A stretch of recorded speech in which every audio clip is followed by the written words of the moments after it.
Inició en Moscú el juicio contra el líder opositor Alexei Navalny a petición del servicio penitenciario que pide hacer efectiva la pena suspendida de 3 años y medio de prisión a la que fue condenado en 2014 por fraude comercial y blanqueo de capitales, alegando incumplimiento de la libertad condicional.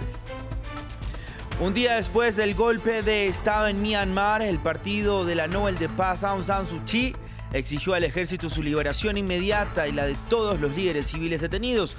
También exigió respeto por los resultados de las elecciones generales de noviembre. La comunidad internacional continúa rechazando este golpe. Poderosa nevada azota el noreste de Estados Unidos. Miles de vuelos cancelados, escuelas cerradas y la vacunación temporalmente suspendida son algunos de los estragos de esta tormenta. El Servicio Meteorológico Nacional emitió una alerta de tormenta para los estados afectados y el temporal de invierno irá hasta mañana miércoles. Muy buen día, gracias por continuar con nosotros en France 24. Soy Raúl Blanco, un gusto saludarlos. Comenzamos en Rusia, donde inició en Moscú el juicio al líder opositor Alexei Navalny a petición del Servicio Federal Penitenciario, que demanda hacer efectiva la pena suspendida de 3 años y medio de prisión a la que este fue condenado en el año 2014.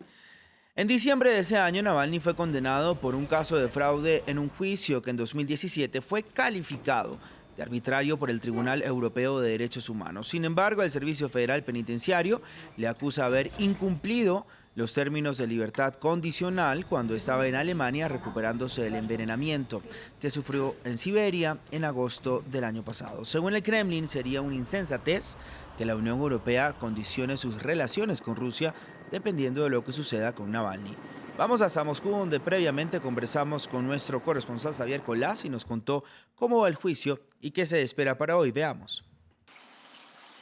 Bueno, pues el juicio ha empezado y tras una pausa se acaba de reanudar hace pocos minutos. Asiste la esposa de Navalny, Yulia Navalny, que fue detenida brevemente durante las protestas del pasado domingo. En estos momentos el argumento de la acusación es precisamente ese, demostrar que Navalny incumplió los términos de esa especie de libertad condicional que estaba disfrutando y no se presentó a los controles periódicos. Así lo ha relatado un funcionario de prisiones, a lo que el propio Navalny ha contestado: no podía documentar el lugar en el que me encontraba porque yo mismo estaba en coma. No obstante, la defensa de Navalny ha insistido en que, aunque Navalny no contestó a las autoridades penitenciarias, sí que estuvo en contacto en todo momento el abogado de Navalny, que es ahora mismo quien le está defendiendo en este juicio para evitar que el opositor vuelva a prisión, a cumplir una pena que podría estar en torno a 3 años, porque habría que descontarle 10 meses de arresto domiciliario que cumplió en el pasado.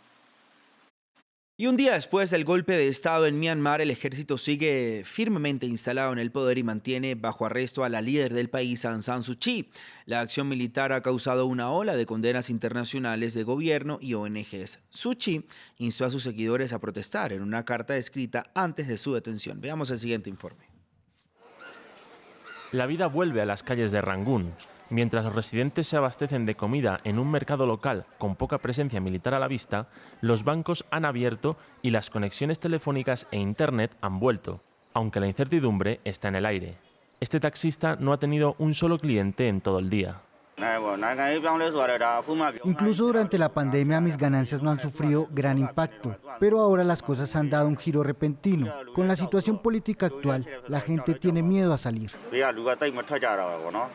Esta ruta al aeropuerto internacional de la ciudad ha sido cerrada por los militares, que parecen tener el control firme desde el golpe del lunes. El ejército ya ha reemplazado a 11 ministros y diputados y ha declarado el estado de emergencia. El paradero de la líder de Myanmar, Aung San Suu Kyi, no está claro.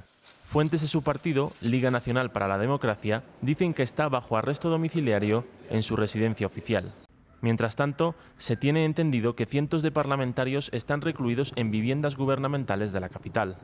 Para la ONG Human Rights Watch, las acciones del ejército son un duro golpe para la transición del país.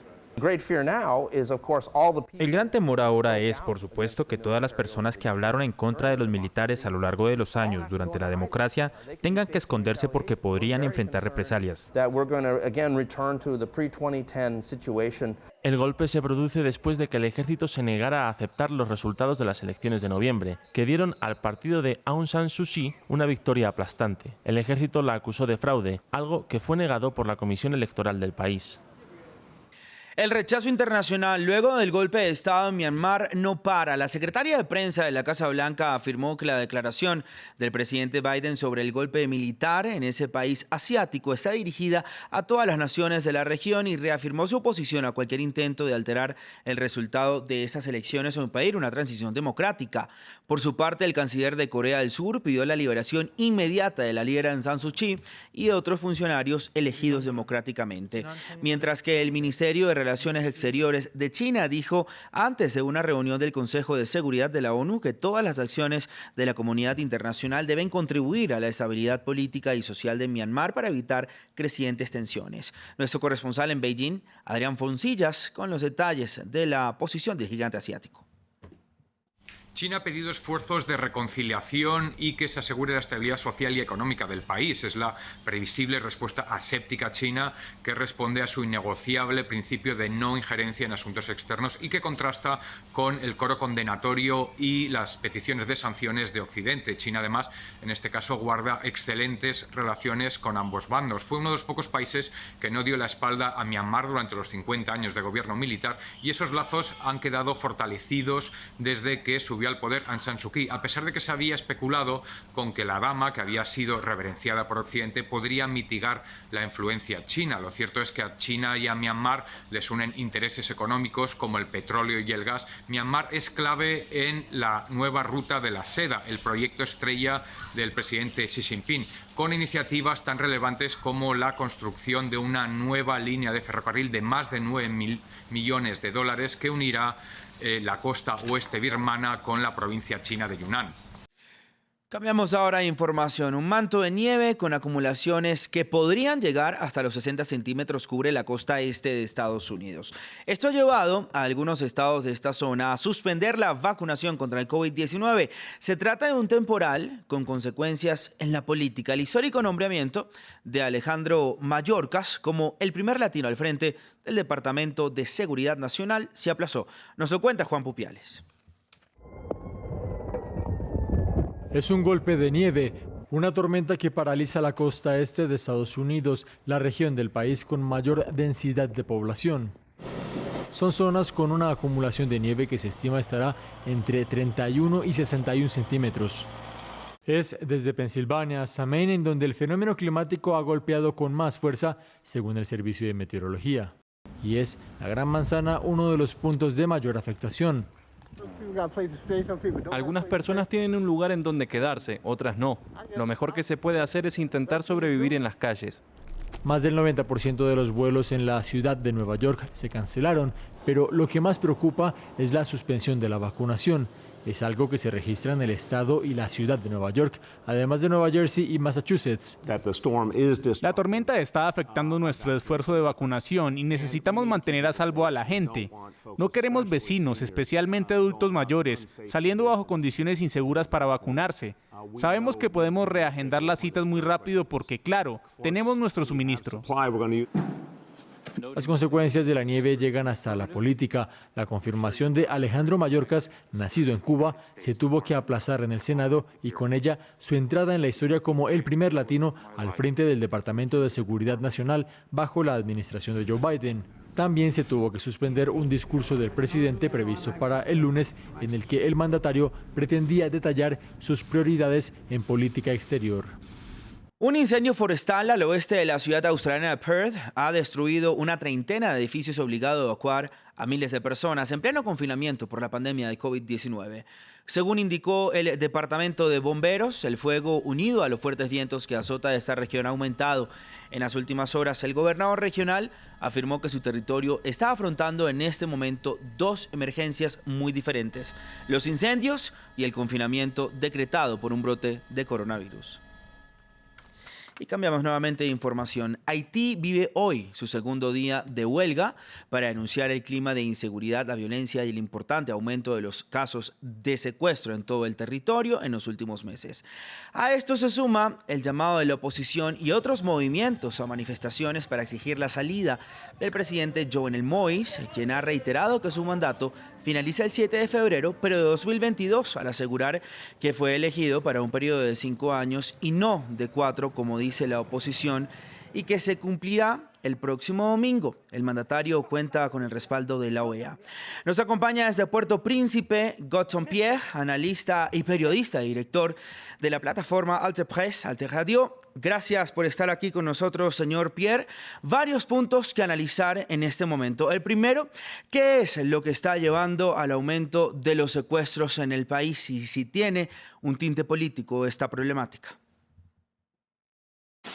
Bueno, podemos decir que es una cosa muy complicada porque a veces a final del año observamos casos de secuestro, pero esta vez son muchos desde el fin de 2020 y al inicio de este año constatamos que hay muchos casos de secuestros y varias informaciones salieron de las organizaciones de defensa de derechos humanos para acercar la criminalidad con motivos políticos y casi siempre con una relación con el gobierno que está en el poder ahora. Es por eso que dicen que estos casos de secuestros tienen un sentido político.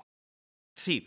Ahora, el segundo punto es el mandato del presidente. Las elecciones de 2015 fueron anuladas por denuncias de fraude y repetidas en 2016. Moïse asumió en 2017 para un periodo de 5 años, pero la oposición argumenta que son 4 años porque se adelantó el inicio del periodo presidencial. ¿Cuándo termina realmente el mandato del presidente? La Constitución de Haití dice que cuando las elecciones se retrasan, el mandato presidencial empieza el año de las elecciones. El año de las elecciones fue 2016 y entonces, a pesar de que el presidente empezó su mandato como tal, toma función, en 2017, su mandato es reputado haber empezado desde el 7 de febrero de 2016. Es por esto, basándose sobre la Constitución, dicen que el mandato presidencial va a terminarse el 7 de febrero de 2021. Y sobre eso sí. También hay un aviso, que es un aviso de todas las mesas de abogados en el país, que dice la misma cosa. Ahora, señor Pierre, ¿cuáles son los puntos que plantea la oposición para pedir la renuncia de Moïse? Y realmente no piden ahora la renuncia de Moïse, porque antes, durante los meses antes, pidieron la renuncia de Jovenel Moïse, pero ahora abogan para que respeta la ley, respeta la Constitución. La Constitución, dicen, es el mismo documento para todo el mundo. Y Jovenel Moïse, él mismo aplicó la ley de la Constitución para reducir de 1 año o de 2 años los mandatos de los senadores, de 10 senadores al inicio de 2019. Ahora piden que Jovenel Moïse aplica la misma ley para él mismo. Señor Godson Pierre, gracias por su tiempo y por supuesto por estar aquí con nosotros en France 24. 2024. Hasta una próxima oportunidad. Quinto día de visita en Wuhan, China, del equipo de expertos de la Organización Mundial de la Salud que investiga los orígenes del COVID-19. El día de hoy visitaron el Centro de Enfermedades Animales de Hubei y al regresar a su hotel se vio llegar un convoy que transportaba a funcionarios chinos. El equipo independiente ya visitó hospitales clave, el Centro Regional de Control de Enfermedades y el mercado de mariscos de la ciudad de Wuhan, donde se cree que se originó el primer grupo de infecciones a finales de 2019. Hasta aquí el informativo. Feliz día.